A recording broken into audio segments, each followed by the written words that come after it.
Testing. 1 million, 2 million, 3 million. That's working. Okay. I'd like to talk to you about your financial future, and I hope those figures become applicable to all of you as we go along. And I'd like to start by posing a problem for you. And incidentally, I'm just going to talk for a couple minutes, and we'll do Q&A, because what we want to do is talk about what's on your mind. But I'd like you to think about this for just a second. If, as we walked out of here today, I said I would like to buy 10% of your financial future, I was going to write you a check today, and from this day forth, you were going to give me 10% of everything you earned. How much would you want to charge me for that? I'm going to buy 1/10 of you. And I may take the low bid, incidentally, so be careful what you write down. Well, I think if you thought about that a little while, you can contemplate that for a few minutes. You know, you're going to get a check from me today, and you can do anything you want with the money, but from this day forth, you have to give me 10% of what you earn. I think it would be very foolish of you, any of you, if you asked for less than, say, $50,000. Now, it's going to be a few years before you're out earning money, and so I've got a few years of dead money there. But then I would start getting this royalty on you as you went along. So I really think that if you thought about it, most of you would want a fair amount more than that, and I think you'd be right. Fortunately, I didn't make this deal with anybody when I started out, so nobody's got a 10% royalty on me. But I think that $50,000 would sort of be the absolute minimum.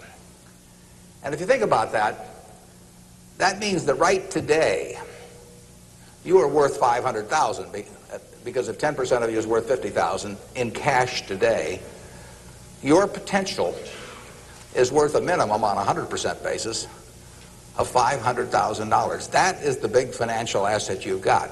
It's way more important what you do with that $500,000 asset that you own today than whether you decide to buy stocks or bonds, or whether you put your money in a mutual fund or pick your own stocks or anything of that sort.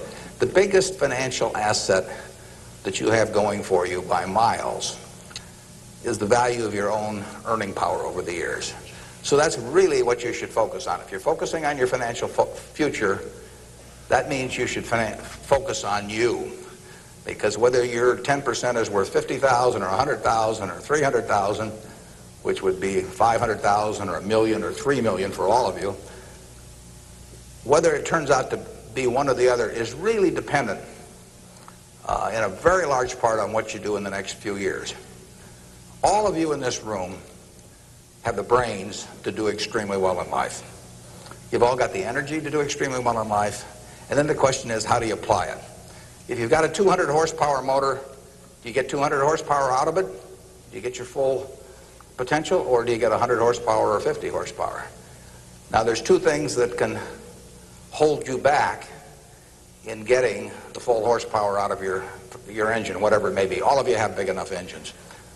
And one of those is a lack of education, but that probably isn't going to happen to very many people in this room. If you did have a lack of education, if you didn't have a chance to get a decent education in life, it wouldn't make any difference what that potential was, because you'd never unlock it. But the second most important thing, and equally as important, is in terms of the habits that you develop, in terms of what you do with yourself. When we hire people, we look for three qualities. We look for integrity, we look for intelligence, and we look for energy. But if they don't have the first one, integrity, the other two will kill you.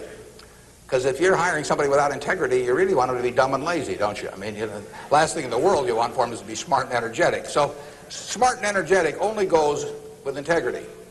But the nice thing about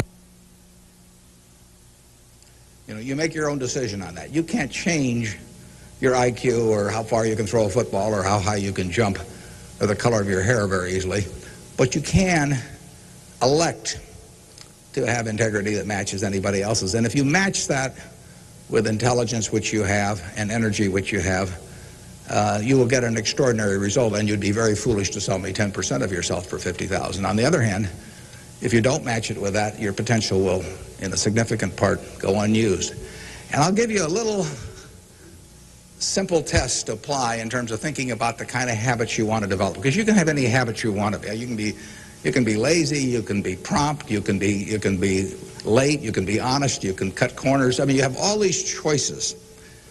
And those are choices for you to make. Nobody else is going to make them for you. And I would suggest that you play this little game with me, too. Think about the person you would most like to be in life. So maybe it's one of your contemporaries, maybe it's somebody a little older, but pick out the person you admire the most, the person that you'd change places with if you could. And then write down why you admire them. Just put it on a piece of paper. And then figure out the person that you would least like to change places with you. Who really turns you off? Who do you find repulsive? And list the reasons why that person turns you off so much. And put those down on the other side of the paper.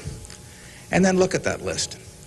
And you'll find that everything on the left-hand side, what you admire in other people, the qualities they bring to life, cheerfulness, generosity, all kinds of things, you'll find those are things you can do yourself. It's very simple. You've got to apply yourself, but the habits you form in doing that early on will carry you through life.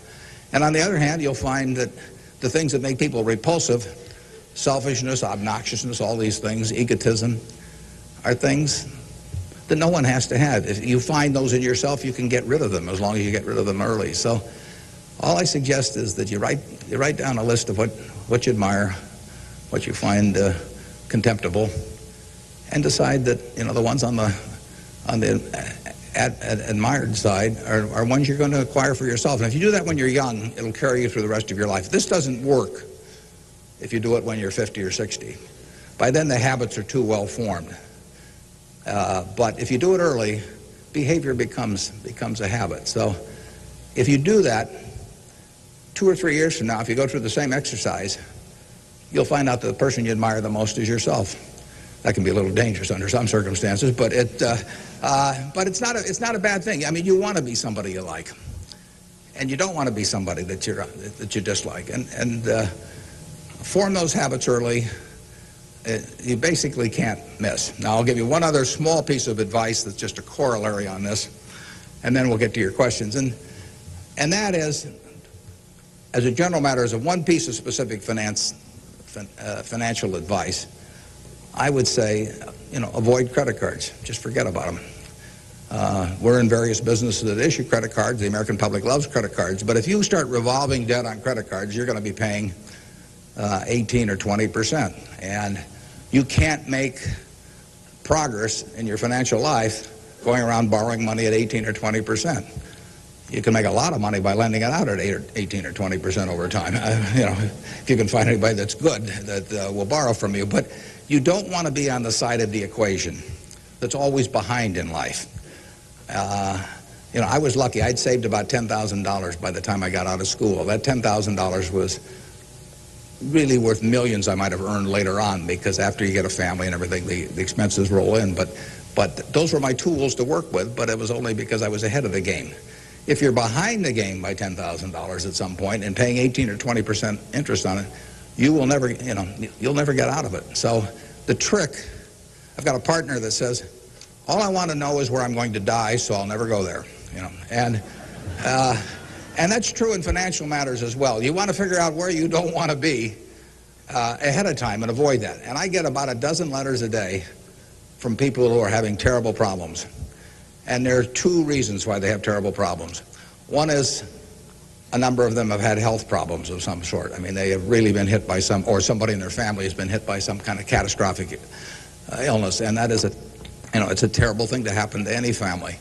And they run up bills they can't pay, and really only society can solve that one in terms of protecting people against that. That's just plain bad luck.